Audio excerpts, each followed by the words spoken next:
Good morning. I should also say that I'm going to talk today about the power of individual action to create social change.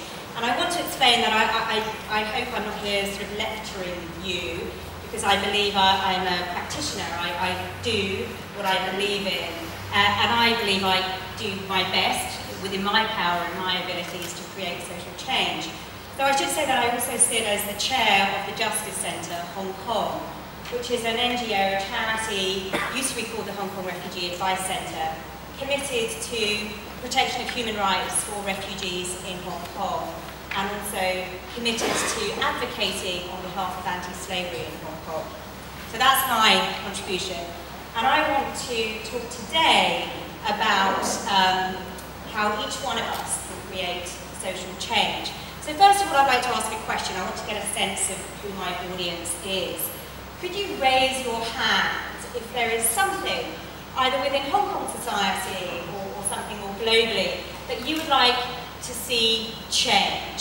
So a social issue, environmental pollution, anti-slavery. Is there an issue that you feel strongly about that you would like to see change? If so, raise your hand. Great, I think I have the majority of you with me. Well, you know, funnily enough, most of us, or many people at least, yearn for social change. The trouble is, we often don't know how to effect social change. So I'm going to suggest that one of the most powerful ways of effecting social change is from individual action. And by that, I want to sort of, I guess, introduce a slightly more deeper concept, and that is inner change. So by individual action, I mean changing yourself before you can go out and change the world. Working on developing that inner personal self in order to create greater personal change.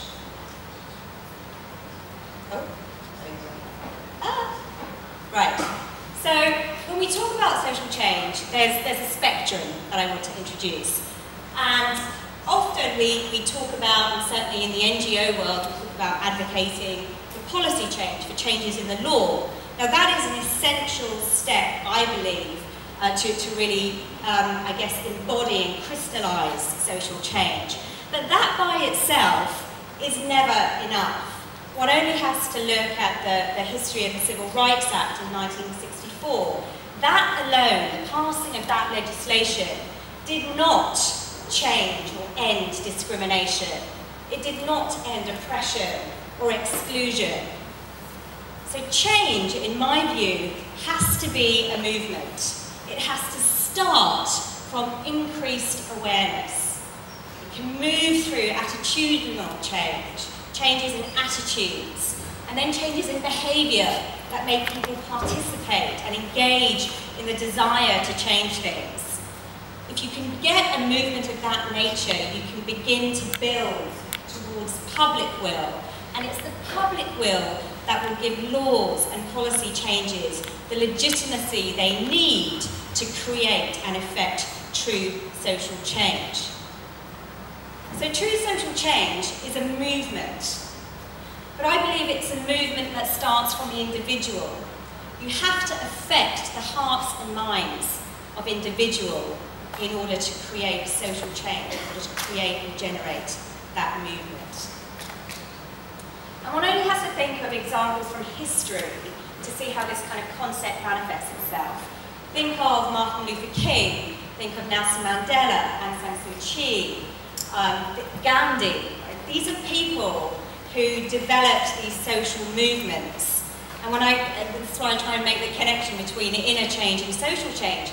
Because each of those people that I've just mentioned created social movements by developing themselves, by looking inward, by going through a personal and spiritual development. That connection meant that they were able to provide amazing leadership and able to bring other people with them in this movement of social change. Oh, sorry. So let me talk about what inner change can mean. let me ask a question then, another question. How many of you have or made New Year's resolutions this year? Okay. How many of you kept them? Okay, not one person. Okay, great, great. Great. How many of you actually want to change something about yourself? How many of you would actually like to create some change? Great. You know, the truth is many of us do. Most of us do actually want to create some personal change, some inner change. But here's a rub, because in the same way that we talk about social change and yearning to create social change, most of us struggle with the concept of how we do it. How do we create inner change that lasts? How do we sustain those New Year's resolutions? How do we actually stick to them? And the truth is that actually as human beings, it's very hard to change. It's really hard. There's a whole academic study in literature around this concept of change. In management speak, we talk about, you know, change theories, but the study of change actually derived from Professor Kubler-Ross's work on bereavement, on death, the study of how people cope with death. Now, there's nothing more life-changing than death. And for those of us who are left behind after we suffer a bereavement, there is nothing more life-changing than losing somebody that you truly love. I always get emotional when I talk about that because I have gone through that process. And this is one of the reasons why I became interested in this subject of change. Because if we can't, well, I suppose it's really understanding that you have to go through a process in order to change. Change takes work. It's actually hard, and people find it painful. But it's not actually change itself that is painful. It's resistance to change. Therein lies pain and suffering, because people resist the inevitable. I mean, there is nothing more inevitable than death, and yet we resist it. We kid ourselves that we're not going to die, and our parents aren't going to die. But it's not until we accept that that is true, that there are some things that will change, that we learn to overcome, we learn to actually enable to take some control back. You see, resistance to change stems from our ability to want to keep control of our lives, to have things remain consistent and constant. But if there is one thing we know, it is that nothing remains constant. The one consistency in life is change. We know this, right? But how do we actually embody this? Okay, so I want to sort of, when I first started talking about, or thinking about what I was going to say in this talk, the one sort of sentence that leapt to my mind and kept kind of repeating itself was, nothing stays the same forever. And it's a really powerful concept, and it's something that you, when you first learn as a child and realise it's really terrifying that nothing's going to stay the same, that your parents aren't always going to be here, that the safe environment that you live in isn't actually going to stay the same. But once you can understand that and accept it, then actually you can overcome resistance. You can overcome the pain and suffering that is involved with resisting change.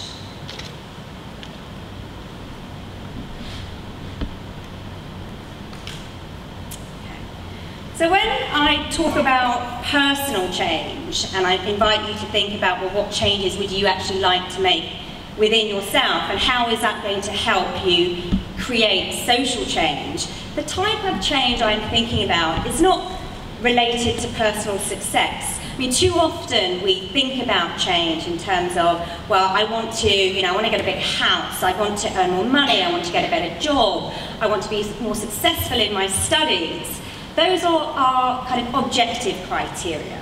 Those are things that are imposed upon us by outside forces, by our parents, by our schools, by the institutions that we operate within, by society itself.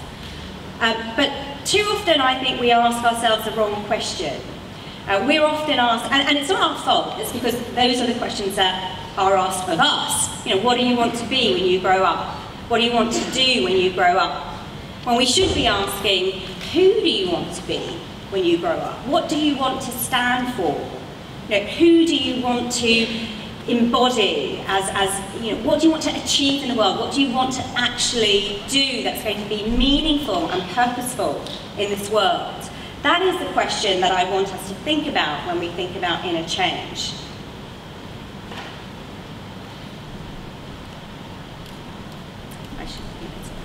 Okay, so this is a quote that many of you probably know, particularly, in fact I saw it up on the website when I was looking at the TEDx promotional materials, and this is often attributed to Gandhi. You must be the change that you wish to see in the world. And by that, I guess I love this saying because it really embodies the point that I'm trying to make, that if you really want to see change in the world around you, whether it's your family life, whether it's your school life, whether it's your work life and beyond, you have to be the change. You have to work on yourself first in order to really have the authenticity, the credibility to go out and expect and hope to change others and the world around you. I want to introduce a concept from coaching, actually. It's probably a model that is known to many of you, and it's used as a model to affect change in people. Changes that we want to see, that individuals want to see, either in their professional lives or personal lives. I also think it's a really effective model when we talk about creating social change. You see, social justice, when we think about social justice and social change, too often what people do is they ask themselves a question, in fact they don't ask themselves a question, they put that question out there, or they make a statement rather, you know, they should do something about this. Someone should do X about Y, whatever that cause may be, right? That's the wrong language and it's the wrong perspective in my view. Because the real question is, you know, what should I be doing? Or I should be doing X. Or I ought to do X to change. So how do we do that? How do we actually affect change? So I'm going to use this model, which is one generally used for individual people, and I want you to try and think of it both in terms of affecting personal change, but also affecting social change as well. So it's the GROW model. GROW stands for goal, reality, options, and will. And the best way to think of this model is in terms of taking a journey. Right? If you want to take a journey, the first thing you need to really understand and know is where do you want to go? Right? What's your destination?